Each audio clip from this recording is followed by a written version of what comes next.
נשים, which is the order of women, is the third of the 6 orders of the Mishnah.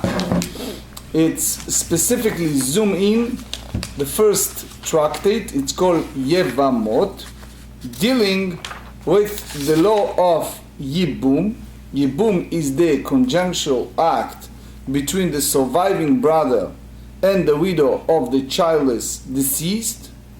And before we go in, we first zoom in the text itself in the Torah. The Torah tells us as follows: Ki yeshvu achim yachdav. This is book of Dvarim, Deuteronomy, chapter 25. When brothers dwell together and one of them dies. So again, you have 2 brothers, let's call them name, Reuven and Shimon. And Reuven passed away. Reuven married, Shimon is single. And he, meaning Reuven, has no child. The wife, let's call it for the sake of our understanding, Tamar. Tamar, the wife of Reuven, the wife of the deceased, shall not be wed outside to a strange man. Her Yavam is her brother-in-law, which is, for our understanding, is Shimon, the surviving paternal brother upon whom the obligation to perform the mitzvah of ייבום falls. So the brother-in-law shall cohabit with her and take her to himself as a wife and perform ייבום with her. Again, this is a text of the scripture, of the Torah.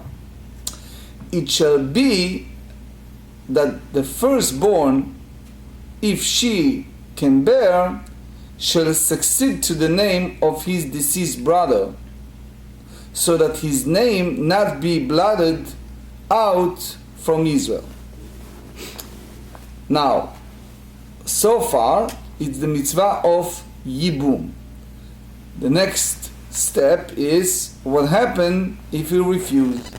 But if the man will not wish to take his Yevamah, if he is not wish to take Tamar, his sister-in-law, the widow of the childless man of Reuven, then his Yevamah, Tamar, shall ascend to the gate, to the elder, and she shall say, my Yavam, which is Shimon, refuses to establish a name for his brother in Israel. He did not consent to take me in ייבום. It's a declaration. Then the elders of the city, which is the court, right, shall summon him and speak to him. And he shall stand and say, I do not wish to take her. Then his Yevamah, Tamar, shall approach him before the eyes of the elders, and she remove his shoe from his foot, and speak before him. She shall speak up and say, so is done to the man who shall not build the house of his brother. That's called וחליצה. Then his name shall proclaim in Israel the house of the one whose shoe was removed. So that's called וחליצה. וחליצה meaning remove, the act of removing the shoe, the procedure through which a woman is released from her ייבום attachment. And then a woman with whom וחליצה has been performed, which is in our case is Tamar, is sometimes described as a receiving וחליצה, meaning that she's thereby attained the right to marry out of the family, even though she actually the one who performs the act. Now, before we continue, there are a few definitions that we have to remember. One is the idea of zika.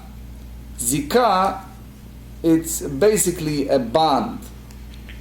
The attachment between a yavam and yevama, whose act of ייבום or וחליצה she waits, that's called zkuka. The next source I would like to share with you is from the book of Leviticus, a source that contradicts, at least on the surface, this ruling. And the source is in the book of Vayikra, Leviticus, chapter 18, sentence 16. This is the law of the arayot, the law of the forbidden relationships.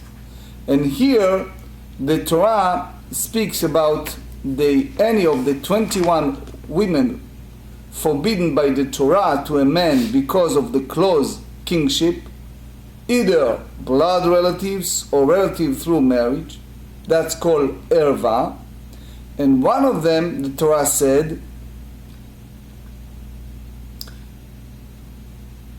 ervat eshet achicha, the nakedness of your brother's wife shall not uncover, it is your brother's shame.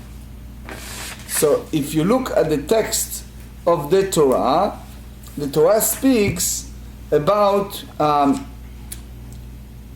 prohibition of our erva, prohibition against relations, the same way as a person are prohibited to all the other arayot, which is daughter, etc., daughter-in-law.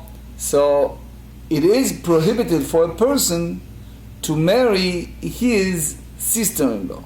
So we see here, just on the surface, that it's appearance of contradiction. Now, in order to understand that, we need to look at the Nachmanides, Rabbi Moshe ben Nachman, who explained to us on the story of Yehuda in the book of Bereshit. There is a well-known story of the son, the fourth son of Leah and Yaakov, that had three sons, Onan, and Sheila. Married Tamar, biblical Tamar. He passed with no children. Onan refuses, and eventually all the purpose of him getting to relation with Tamar was selfish, so he passed. And then Yehuda sent away the third son, Sheila. He was afraid. Eventually Tamar convinced Yehuda, without his knowledge, that this is his daughter-in-law, in a way that she pretend to be a prostitute, and she have relation with her father-in-law, which is illicit, and they have the twin sons. Now, the Ramban elaborates and he said, Yehuda fulfilled the mitzvah of ייבום, since it was before the receiving of the Torah, so he fulfilled that for his daughter-in-law. So as you see, according to Ramban, that was for the entire family. After receiving the Torah, it applies solely for the brother from the father. That's the only act of ייבום that it's biblical. Now, the truth is that is a big discussion. What's the purpose of ייבום and וחליצה? According to some sages, the mitzvah is the nisuim, the marriage itself, or according to others is lehakim shem leachiv, in order to perpetuate the name of the deceased. So it's a discussion. It's not just one way. It can be either or both. Now, as we said, it's a pure contradictory, because in one hand we said that we have to have the name of the brother perpetuated within the family. On the other hand, you see that she is prohibited. If I could ask, do they differentiate biblically between sister-in-laws, the wife of a brother versus the sister of your wife?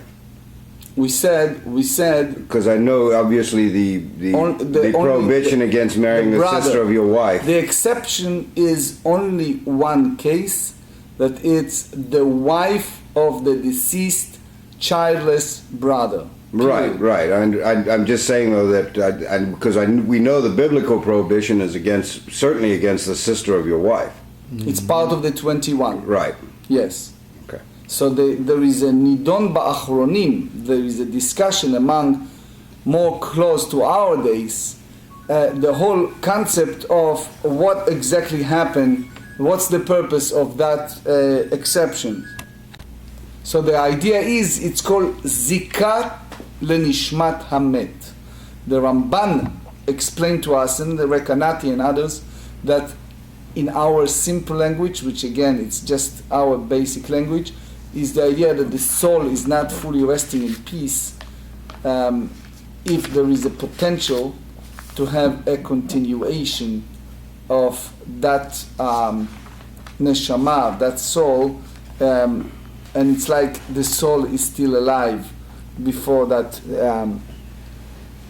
Later, the Gemara on page 3b explains that there are Isurei Erva Mideoraita. There are all these lists of Arayot biblically that exceeded more than the wife of the brother. So therefore, the whole concept of ייבום and וחליצה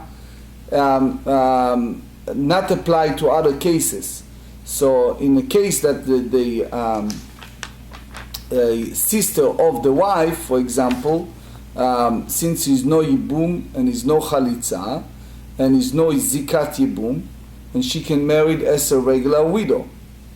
The Rambam, the great Maimonides, in the Pirush HaMishnayot, in the introduction to the Mishnayot, he gave a list of situations. I'm giving you just the abbreviation in order to understand the first Mishnah. He said, when a person passed without zera, without continuation, so you have only one ייבום, not more. So let's say if a person's have many wives, okay, in that time in particular, right? So he is a brother that he is alive and single, so that brother can marry only one of the wife of the deceased, and he can do either וחליצה or ייבום from one of them, and then all the rest who turu ashar below ייבום, all the rest allowed to get married without the process of ייבום.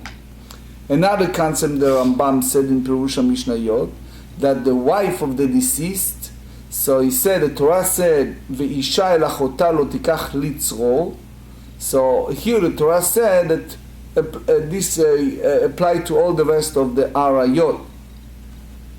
So here we go to the Mishnah, and it's important to note that the Tosfot Yeshanim ask why we start this tractate with this. We should start with we don't begin with something so pur anuta, so sad. So you have several explanations. The key is that it's in a way, since you complete the tractate Chagiga, I try to say, with in a sense of pur anut, he attached it. But there are other explanations. You're welcome to see the Tosfot Yeshanim. Okay. Now, the Mishnah on page B gives us a list of 15 cases, 15 נשים. Now, the idea is that all this list we're going to read, each of them is different case, and the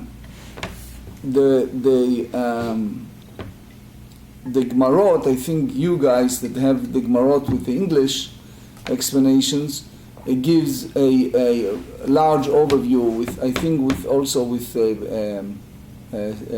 graphs and things like that, so you can see the cases, right?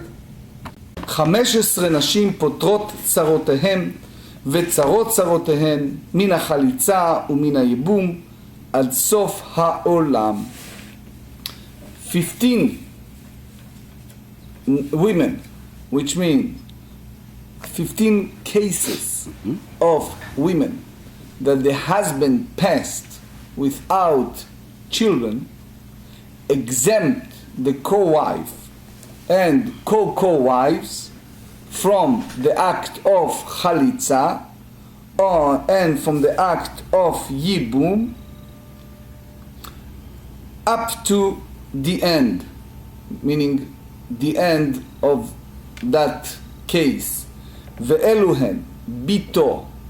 The first one is the daughter, and Rashi said ma'anusato, which means the daughter of his of the Yavam, uvat bito, the daughter of his daughter, uvat beno, and the daughter of his son. So far we understand that ייבום applies only from the father and not from the mother.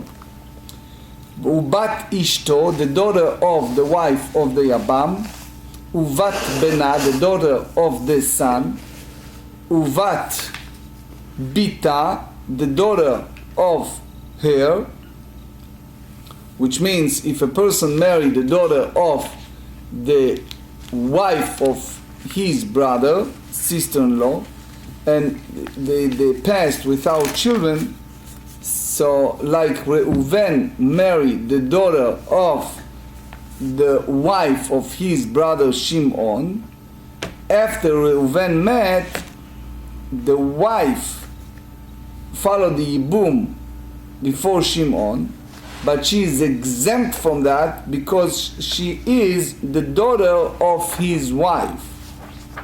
Chamoto, which is the mother-in-law of the Yavam, ve'em chamoto, the mother of his mother-in-law, ve'em chamiv, and the mother of his father-in-law, achoto me'imo, the achoto me'imo, meaning the sister, Rashi said, of the Yavam from his mother, married to his brother from his father, which means when his brother passed, the sister his go for the ייבום. Since the sister is part of the arayot, therefore she and tzarata, the co-wife, they exempt from both, from וחליצה and ייבום. As an example, if you have a fellow, let's call him Reuven, that he has a son from the previous marriage, he married a wife that she have a daughter, let's call her Sarah, from the marriage, the previous marriage. This pair, this couple, have together a son, let's call him Shimon, which means that Reuven and Shimon, they are brothers only from their father, and Sarah and Shimon, they are sister and brother only from the mother. So Reuven and Sarah, they are not blood related in that sense. So therefore they can marry. Reuven married Sarah and he passed without having children. So the Sarah, she's going for ייבום before Shimon, the brother of Reuven from the father. Since Sarah was the sister of Shimon from the mother, so therefore she is exempt from the ייבום and exempt also the tzarata, the co-wife. So as we said, The source of that we read in Leviticus chapter 18, line 9, Ervat achotcha, the nakedness of your sister, bat avicha or bat imecha, the daughter of your father or the daughter of your mother, lo tegale ervatam. So as we said several times, the mitzvah ייבום, the mitzvah to do levirate, applies solely from the brothers from the father solely, regardless if it was brothers from the mother or not. But brothers only from the mother, the mitzvah of ייבום does not apply to. So we learn it from the juxtaposition of the word, it's called gzera shava, verbal analogy, the word brothers, achim, the Torah used in Deuteronomy chapter 25, sentence 5. So, and that's basically the way we understand here this concept. I believe that you guys have some pictures and illustrations, right? Va'achot imo, the mother, again I'm going by the Rashi, the mother, the sister of the mother of the Yavam, she was married to his brother from his father, and therefore when the brother passed, she is his wife, and she is basically the erva, the nakedness of the Yavam, and therefore she is exempt from ייבום and exempt from her co-wife. There is a concept we should remember that it's called shelo haya be'olamo, which we're going to touch in a moment. So far we're number 12. Va'achot ishto. Va'achot ishto. If you have two brothers who marry two sisters, we're not talking here at the Takanat Rabbi Yehuda Chassid of 10th century that people should not do that, but in general, you have two brothers, Reuven and Shimon, married two sisters, Rachel and Leah, and one of them passed without having children. So his wife go to ייבום for the brother of her sister. So, but she is exempt according to that Mishnah, and also the co-wife, because she is the sister of his wife. So therefore, the Torah said in Leviticus 18, that's part of what we read in Yom Kippur. Isn't that fascinating that this is the reading here this time? The Torah said, V'isha el achota lo tikach. Number 13, Ve'eshet achiv me'imo. A person that has a son, let's call him Reuven, from the previous marriage, he married wife that she have also a son, let's call him Levi, from the previous marriage. This pair have another son that's called Shimon. Shimon, the son from the marriage, the second marriage, have two brothers. Reuven from the father's side and Levi from the mother's side. And they are not relatives to each other. So if Levi divorced or his wife or passed, his wife allowed to go ahead and marry Reuven, because it's not a relative, not considering a blood relative of the previous husband. But the moment she married Reuven, she is prohibited to Shimon, that is the joint brother, because she is the previous wife from his brother from his mother, which is Levi. And as the Torah instructed us, if a person divorced a woman and she went ahead and married someone else, he will never, biblically speaking, never allowed to bring her back. And also the current wife from his father's brother, which is Reuven. So it means there's no difference between the prohibition of the sister, the wife of the brother, between brothers from the father or brothers from the mother. And that's what the Gemara is going to tell us on page 55. So you see here a case of Eshet Achiv Me'imo, the wife of his brother, but only from his mother. Page 2b, ואשת אחיו שלא היה בעולמו. Number 14 is the wife of the brother that wasn't alive. Let's understand it. We have brothers. Let's call them Reuven and Shimon. Reuven married, let's say, Tamar. Tamar alive, Reuven passed. No children. Shimon married to, for example, Leah. Now, Shimon is basically the Yavam. While Reuven passed away, the mother of Reuven and Shimon have another child, Levi.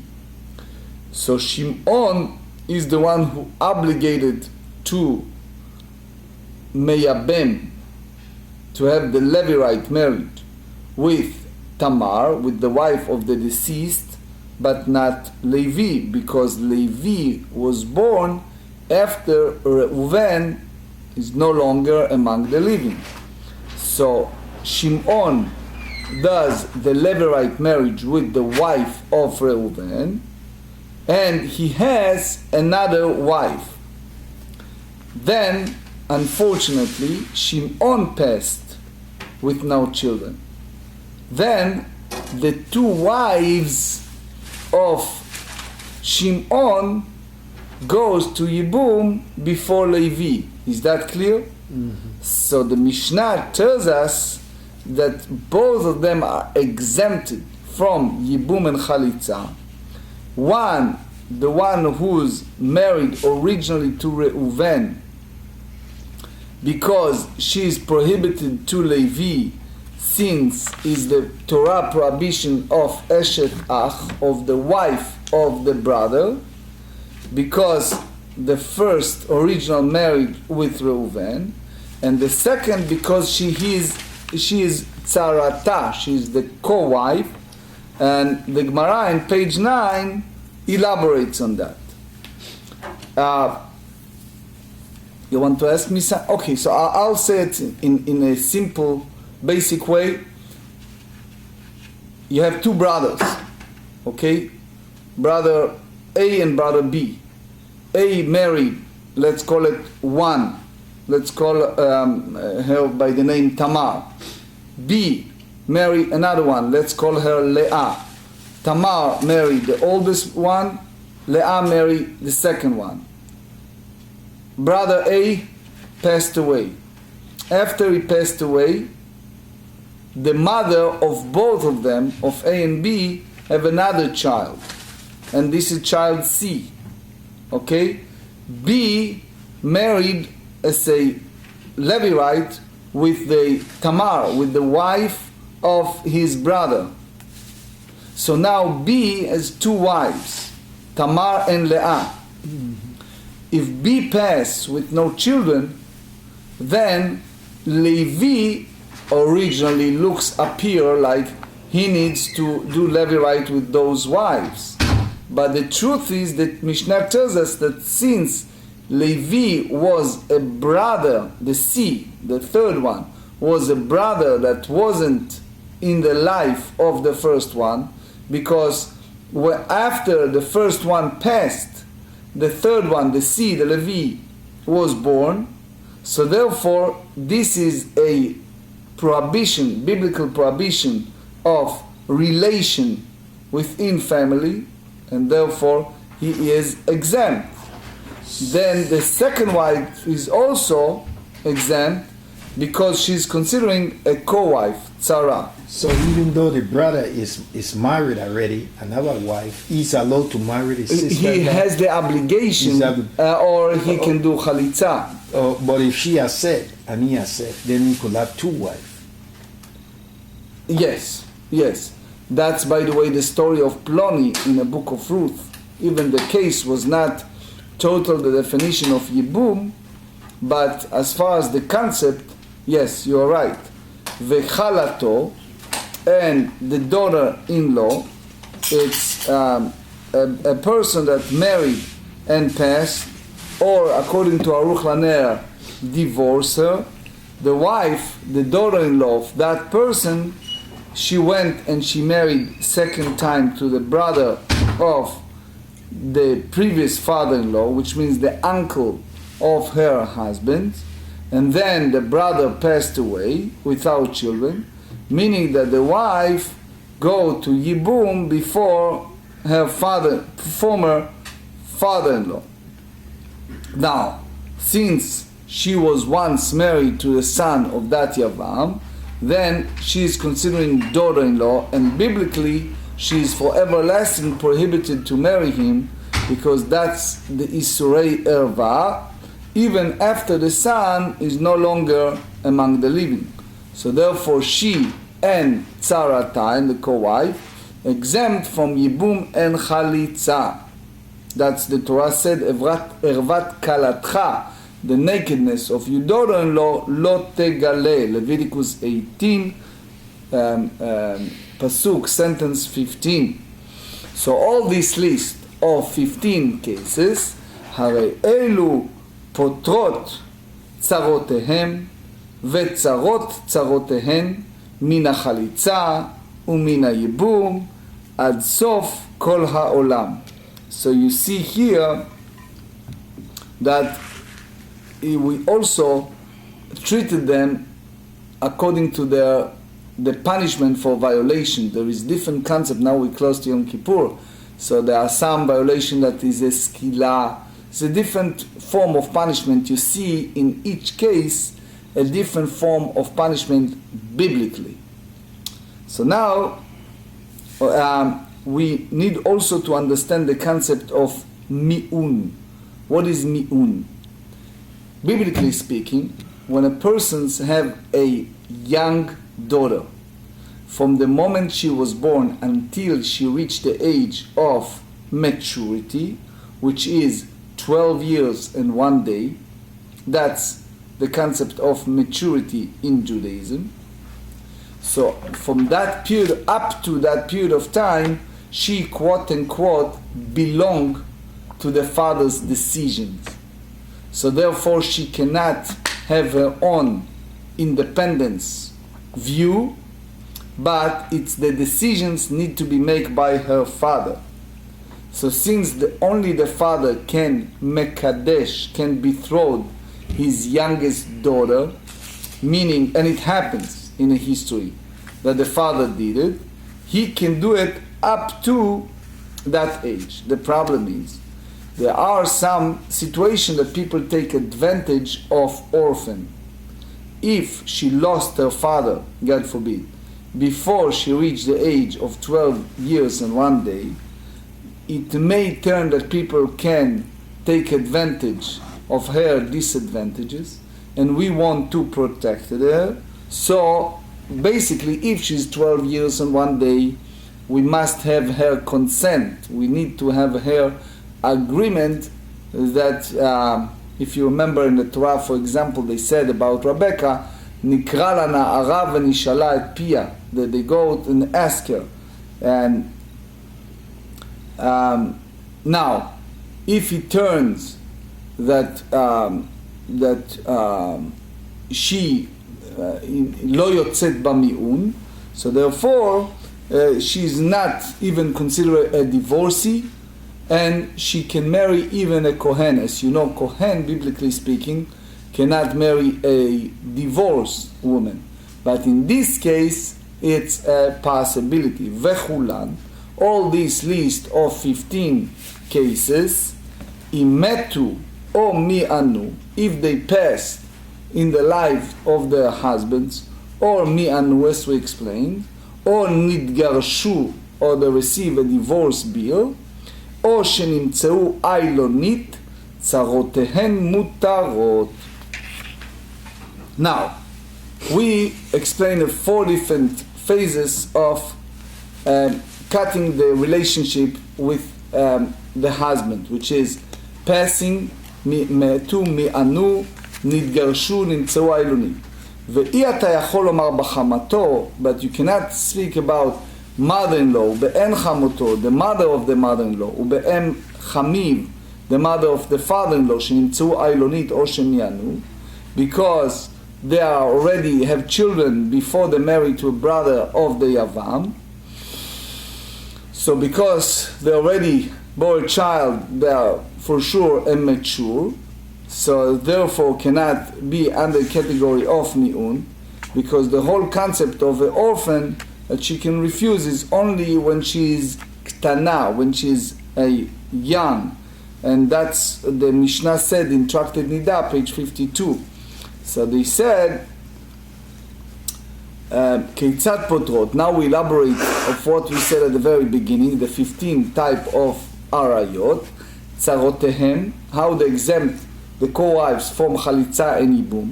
הייתה ביתו או אחת מאריות האלו נשואות לאחיו, if his daughter or any one of those list of arayot married to his brother, ולא אישה אחרת, and he has another wife, umet, the brother passed without sons, which means that the daughter of the Yavam, and the tzarata, כשם שביתו פטורה, כך tzarata פטורה, the same way as there's only one Yavam left, the same way as his daughter, the exempt is also a tzara, because is Isurei Erva.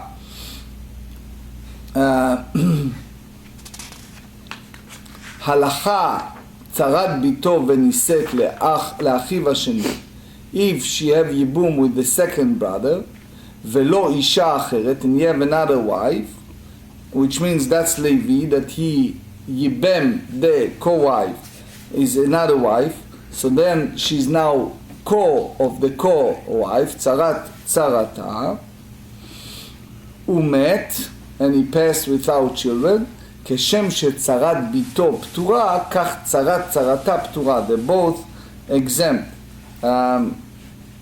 So the idea is the same way as Reuven passed and she fall for ייבום before Shimon together with his daughter, so she is exempt, the daughter of Shimon, from that ייבום. So therefore the prohibition of marrying the wife of the brother, it's because of the married to the oldest one, to Reuven. So here Rabbi Akiva Iger have a serious question in the explanation of the Mishnah. Why we need to have a special statement in regards to that the tzarat erva exempt from her tzarata. So he elaborates on that because the whole idea of the tzarat tzara in ייבום, it's a big discussion, and it's above the scope of the today daf. So he said, afilu hen me'ah, even they are potentially, again, this is a language of exaggeration, if it's 100. So Rashi said, even she is nityabma le'ach shlishi, to the third one, and he passed without sons, both of them prohibited for the father of the daughter, and let's continue on. Keitzad, im metu, if all of them, oidom, yanu, yoshu, etc., צרותיהם מותרות, they can do levirate, הייתה ביתו אחת מכל הרעות אלו נשואות לאחיו, ולא אישה אחרת, אם יהיה another wife, ומתה ביתו, נתגרשה, ואחר כך מת אחיו, צרתה מותרת. And המשנה concluded, וכל היכולה למען, any one of them that can do mi'un of the brother of the deceased, which means that she was a young orphan, so she can refuse to get married, ולא מענה, and they don't exercise that right, צרתה חולצת ולא מתייבמת, so they can do, since it's only rabbinic, and biblically it's not considering a wife, because she's not in that category, so therefore she cannot exempt totally her tzarata, but she prohibited her tzarata from ייבום, because she did not exercise the right to refuse. And when the husband passed, the tzara is in a rabbinic, considering a tzarat erva, so therefore can do וחליצה, but not ייבום.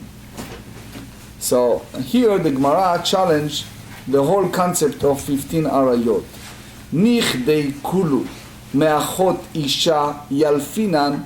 We learn all these 15 category of women from the achot isha, derived from the passage of the wife's sister. The wife's sister, it's as we're going to learn on page 3b, it's the wife's sister that the intimacy is prohibited even when the wife's sister fall before the man for the ייבום. So litnei achot isha bereisha. So let the Tana in the Mishnah teach the case of a wife's sister first. So the Gemara said, vechitana tana chumrei nakat.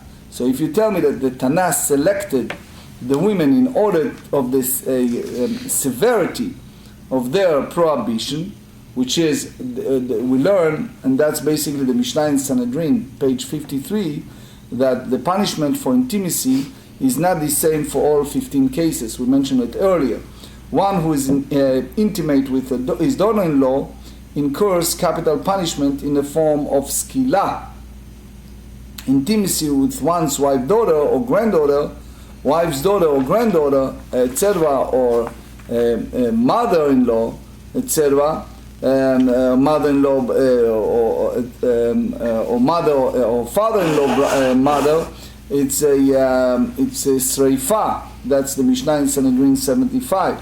So in all other cases mentioned in the Mishnah, you see one's maternal sister, mother's sister, etc., wife's sister, violation is correct. So as you see, but not subject to capital punishment by the hand of the court. So some of these prohibitions are more severe than the others.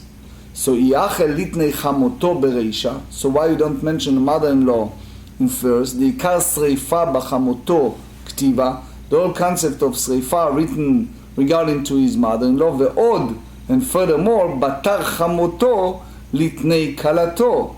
After listing the case of one's mother-in-law and the other cases concerning which is the punishment for a sreifa, let the Tana here next list the case of one's daughter-in-law, the batar sreifa skila chamura. So you have these arba'a mitot beit din, skila sreifa erev gvachenek. So sreifa is after sreifa, skila is the most severe form of punishment. So they said. So now they give another reason why we listed the case of daughter first. Ela bito, the prohibition of one's daughter, kivan de atya midrasha, since it derived through the drasha, understanding from the text. So chavivale, so it's more dear to the Tana, and therefore he listed first.